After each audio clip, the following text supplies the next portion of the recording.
Sosial şəbəkələrdə yayılan görüntülər və səsləndirilən iddialar ilk baxışdan ciddi narahatlıq yaratsa da, əraziyə gəlib yerində apardığımız çəkilişlər zamanı fərqli mənzərə ilə qarşılaşdıq.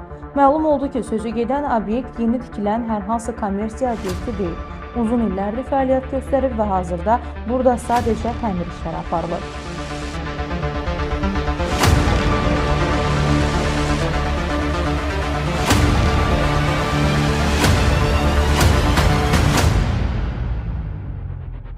Sosial şəbəkələrdə məlumat yayılmışdı ki, paytaxtın Sabunçu rayonu Bakıxanovda yerləşən dəmir yolu stansiyasına yaxın parkda qanunsuz olaraq tikinti həyata keçirilib və həmin ərazidə ağaclar kütləvi şəkildə kəsilib.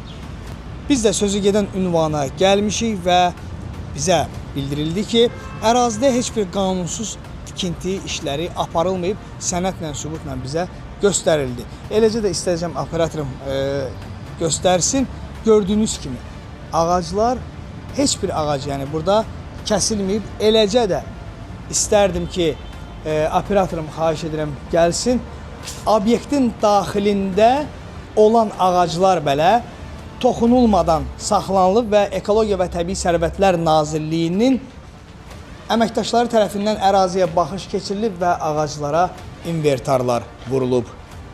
Ərazidə ağacların kəsilməsi ilə bağlı hər hansı izə rast gəlmədik. Əksinə, sosial şəbəkələrdə əsir alınmış ağaclar kimi təqdim olunan ağaclar yerində qalır və yaşıllıq örtüyü də qorunub saxlanılıb.